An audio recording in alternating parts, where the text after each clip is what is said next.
దేవుని నామానికి మహిమ కలుగును గాక. దేవుని బిడ్డలారా, ప్రతి ఉదయకాలం ఆత్మీయంగా వాగ్దానాన్ని ఇచ్చి దేవాన్ని దేవుడు బలపరుస్తున్నాడు కదా, ఒక వాక్కుని లేవనెత్తుతూ ఉన్నాడు కదా దేవుని బిడ్డలారా. ఈ రోజు దేవుడు మనతో ఏం మాట్లాడుతున్నాడు చూద్దామా? పరిశుద్ధ లేఖన గ్రంథం నుంచి ద్వితీయోపదేశకాండం 10వ అధ్యాయం 22వ వచనం చదువుకుందాం. ఇప్పుడు నీ దేవుడైన యెహోవా ఆకాశ నక్షత్రం వలె నిన్ను విస్తరింపచేసి ఉన్నాడు. దేవాది దేవుడు మనకు తెలియజేసిన బలమైన వాక్ అంటే యెహోవా ఆకాశ నక్షత్రం వలె నిన్ను విస్తరింపజేస్తానని వాగ్దానం చేస్తున్నాడు. ఈరోజు దేవుని యొక్క ఉద్దేశం, దేవుని ప్రణాళిక, దేవుని చిత్తం, దేవుని ఏర్పాటు నీ జీవితంలో ఏమై ఉందో ఈరోజు దేవుడు మనతో మాట్లాడుతున్నాడు. దేవుడు బిడ్డలారా, నేను ఆకాశ నక్షత్రం వలె చేయాలని ఆశపడుతున్నాడు.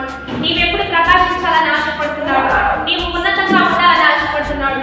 అనేకులకు వెలిగించే వారిగా ఉండాలని, అనేకులకు దారి చూపించే వారిగా ఉండాలని, నీవు అనేకులకు ఆదర్శంగా ఉండాలని, అనేకులకు దీవెనకరంగా ఉండాలని దేవుడు ఈరోజు నీ పట్ల ఒక వాక్కును విడుదల చేస్తూ ఉండగా ఆయన చిత్తానికి లోపడదా. నీవెప్పుడు ఉన్నతంగా ఉండడానికి ఇష్టపడు, నీవెప్పుడు దైవికంగా ఉండడానికి ఇష్టపడు, నీవెప్పుడు ఆశీర్వాదంగా ఉండడానికి ఇష్టపడు. ఎందుకంటే నీ పట్ల దేవుని కృప ఏమై ఉందంటే నీవు ఉన్నతమైన గొప్పగా ఆకాశ నక్షత్రం వలె ప్రకాశించాలి. నీవెప్పుడు చీకటిగా ఉండొద్దు, నీవెప్పుడు ఆడిపోవద్దని, నీవెప్పుడు కృంగిపోవద్దని, నీవెప్పుడు పడిపోవద్దని, నీవెప్పుడు లొంగిపోవద్దని, నీవెప్పుడు నలిగిపోవద్దని, చేయదాడిపోవద్దని దేవాది దేవుని యొక్క ఉద్దేశమై ఉంది కనుక దేవుని బిడ్డలారా, మనం ప్రకాశించాలి, మన వెలుగువంతంగా మార్చబడాలి. దేవాది దేవుని లోకంలోకి వెలుగై ఉన్నాడు. ఆయన బిడ్డమైన మనం కూడా వెలుగునిచ్చువాడిగా ఉండాలి.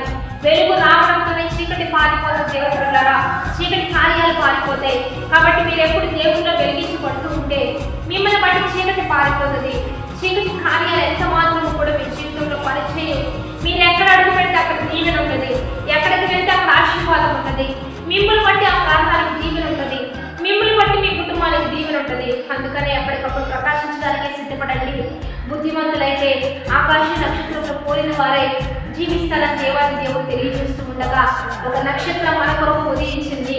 ఆయన ప్రభువైన క్రీస్తు అయితే ఆ క్రీస్తు ఏమో తెలియజేస్తున్నాడంటే మిమ్మల్ని కూడా ఒక నక్షత్రం వలె ఆశీర్వదించేస్తానంటూ ఉండగా ఆ నక్షత్రాన్ని పోలి మనం కూడా అద్భుతమైన నక్షత్రాలుగా ఆకాశ విశాలమందు ప్రకాశించబడుతూ చీకట్లో అనేకులకు దారి చూపిద్దాం, అనేకులకు మేలు చేద్దాం, మంచి చేద్దాం, దీవెనకరంగా ఉందాం.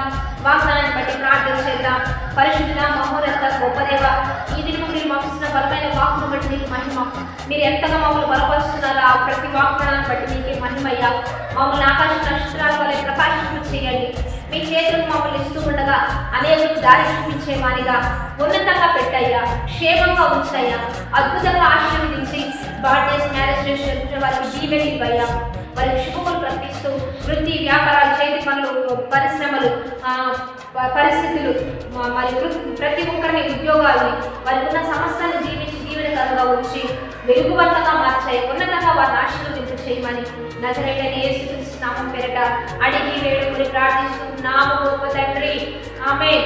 మంచిగా లైక్, షేర్, కామెంట్ చేసి దైవికంగా సిద్ధపడండి. దేవుని బిడ్డలారా, మరి 18 మంది పంపించండి. ఉదయకాల ఆరాధన 4 గంటల నుంచి 5 గంటల వరకు కలుసుకోండి. దేవుని నామాన్ని మహిమపరుద్దాం.